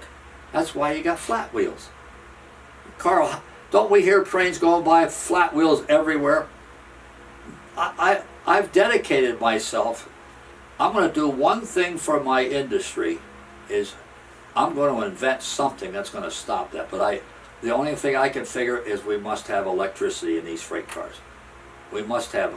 But how are you going to have 1 million cars with electricity? But it's coming to this, because these flat wheels are just ridiculous. I mean, you hear a train go by, bop, bop, bop, bop, bop, bop, bop. Passenger train. Can you imagine in a sleeping car when you want to get some good sleep, and underneath you, bop, bop, bop, bop, bop, bop, bop, bop, bop, bop, for 200 miles? How about 2,000 miles? But this is what Amtrak puts up with. But why can't somebody develop an anti-slide device? It seems like nobody has. But I thought, before I die, I want to be able to do that. I don't know how I'm going to do it without electricity in the car, but hey, who knows? But I've had a wonderful career. I'd do it again tomorrow. I just wish I could go run trains now, but I can't, so suck my thumb. Well, there you go. Well, thank you for putting up with me. I talk a lot, yes I do, but Well, thank you for sitting down and giving us your a little bit of a snippet of your history. I'm sure that we could go on for. oh yes, Yeah, there's so many. We've gotten the highlights, perhaps, Yeah. but certainly that you could go on for much longer. But railroad men, no matter who they are, they all have stories to tell. And I used to love to listen to the older men when I was a kid, telling me stories about how they ran trains. But Well, I wonder if that's part of the appeal to railroading, above and beyond just running the trains, but there is that sense of community or camaraderie, but also that there's just so many interesting things that can happen, some good, some bad. sure. You know, Sure. just because you running a railroad is that kind of thing. But what else do I have left? That's all I got's memories. As long as God gives me a mind, and you could lose that with a stroke in a matter of seconds. You could lose whatever memory I had. So I'm very thankful that I could be here today, talking to you, because I love the memories. And Well, I'm thankful too, and I know we've been talking about doing this for quite some time, Yeah. and I know at one point we were actually thinking about doing it in New Jersey, but hey, we did it in San Antonio. well, I can't fly anymore because they tell me like vertigo. I've had trouble with that. Mm-hmm. And the doctor said if you go up and fly in an airplane, it's liable to start off and it's liable you landing and you're going to still be in vertigo. Mm. So I've been very, as I say, I've been given a gift, and I've enjoyed every minute of it. And as I say, today I miss doing what I used to do. Even though it was long hours, I had a wonderful wife who put up with me being away for weeks on it. When I went to Alaska, I was up there for June, end of June, July, August, and early part of September. I remember my next door neighbor when I was growing up, and this is we're talking about the early '60s. Is about the time I got to ride the Phoebe Snow with him and his wife, the Brightspreckers, and who you probably don't remember because he was retired by that time. Yeah, the early no, 60s. I don't recognize the name. But I remember as a kid, I was fascinated because we lived next to the railroad. I was fascinated by it, and I wanted to be a railroader. And I remember being out there, and he's tending his garden. It's on a nice warm day, and I said, Mr. Breisbeck, I'd like to be an engineer. I don't remember exactly, but I wanted to be a railroader, whatever terminology I used at age 5, 6, or whatever. He said, oh, you don't want to do that. You'll be away from your family too much. I remember those words. And it sounds like, that was your experience. Oh, absolutely. I had a wonderful wife who had her own life, really. She brought the kids up. I didn't. I mean, and I've heard this I remember when I interviewed John Sabatka, he said the exact same thing. Yeah. It was, and Bob Bars as well said the same thing. It was very tough in the family. I know Bob well.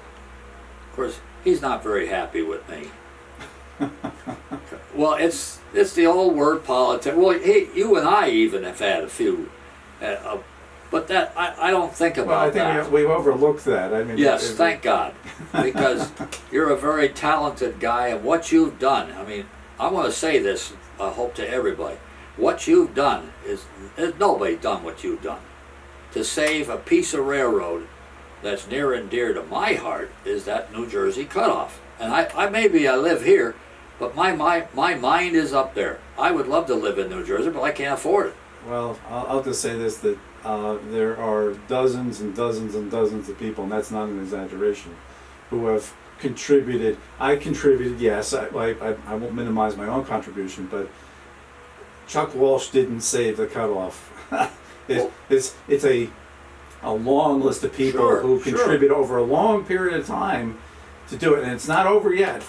It's not a done deal No, it's yet. not. But it's hopefully going in that direction. We'll see. But you talking to Larry Malsky up there in Scranton, that episode you had sitting in his office, that was fabulous. I mean, here's a guy with power, and we were talking about Amtrak back then. That's long before Amtrak. In Bridge 60. I used to go up Bridge 60 when it was a tower, is what it was, but now today it's an office now. Yes. But to see you guys have saved this piece of railroad.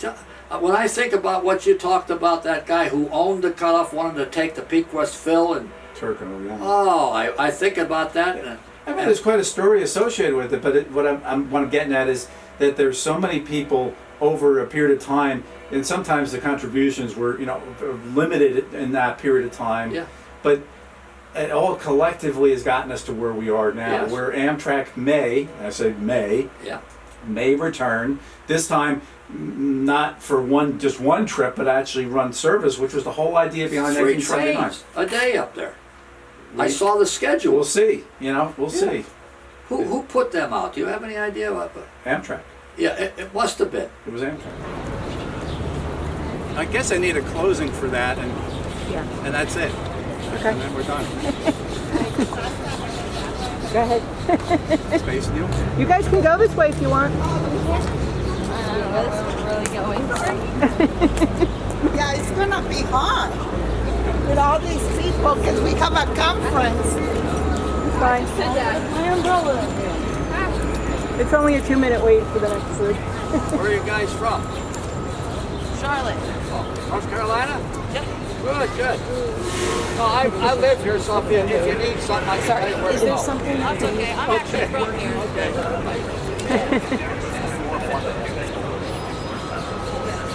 Okay. Well, that's the end of part 37. Hope you enjoyed it. Come back for next part, which will be part 38 on the Lackawanna Cut-Off.